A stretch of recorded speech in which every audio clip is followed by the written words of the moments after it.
Hello বন্ধুরা, কেমন আছো সবাই? আজকে তোমাদের সাথে শেয়ার করব মাছটা কোথা থেকে এনেছি এবং কত টাকা দিয়ে কিনেছি। মাছটাকে রাখার জন্য এখন যা যা করতে হবে। পানি আনার জন্য আমাকে পুষ্করিণীতে যেতে হবে। পুষ্করিণীতে নেমে গেলাম, উপর দিয়ে হাত দিয়ে একটু নাড়া দিয়ে দিলাম যাতে করে উপরে ময়লাটা সরে যায়। পানি লওয়া শেষ, পানিটাকে নিয়ে উপরে চলে যেতে হবে।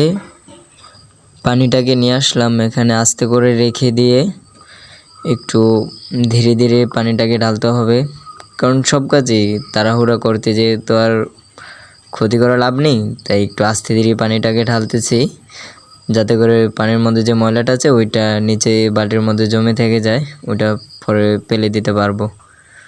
তো আমার পানি ঢেলে দেওয়া শেষ। এখন আমাকে আমার মাছটাকে ছেড়ে দিতে হবে। তো মাছটাকে আস্তে আস্তে করে ছেড়ে দিলাম। একটু ঘাস দিতে হবে যাতে করে মাছটা একটু দুষ্টামি করতে পারে, আর তাছাড়া দুষ্টামি করলে দেখা যায় সবারই মনটা একটু ভালো থাকে। তো ঘাস দেওয়া শেষ।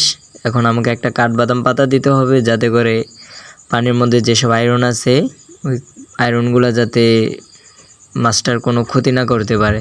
তো কাঠবাদাম পাতাটাও দেওয়া শেষ। দেখো বন্ধুরা, সব কাজ শেষ করার পরে মাছটাকে একটু হাতে নিলাম। সবাই কমেন্টে বলে যাবা মাছটা কেমন হয়েছে, আর সবাই শেয়ার করে দিবা। তো সবাই ভালো থাকো, আল্লাহ হাফেজ।